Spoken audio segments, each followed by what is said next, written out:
আলহামদুলিল্লাহ রাব্বিল আলামিন একবার কমপক্ষে, মানে প্রথমে আল্লাহর প্রশংসা করবেন, তারপর একবার দরুদ পড়বেন আল্লাহুম্মা সাল্লি আলা মুহাম্মাদ ওয়া সাল্লিম, তারপর হাত তুলে দোয়া শুরু করবেন। বৃষ্টি পড়ছে, দোয়া শুরু করে দেন, দোয়া কবুল হবে ইনশাআল্লাহ।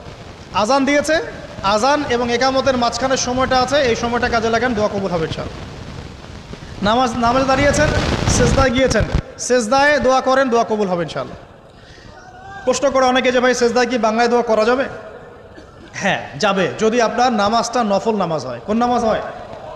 ফরজ নামাজে করবেন না, নফল নামাজে করতে পারেন ইনশাআল্লাহ। সেজদায় বান্দা আল্লাহর সবচেয়ে কাছাকাছি থাকে, এই সময়ে বেশি বেশি দোয়া করতে রাসূল সাল্লাল্লাহু আলাইহি ওয়াসাল্লাম তাগিদ দিয়েছেন।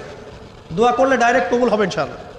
পিতা মাতার খেদমত করে দোয়া করেন, দোয়া কবুল হবে ইনশাআল্লাহ। এখন তো পিতা মাতার খেদমত মানুষ করতে চায় না।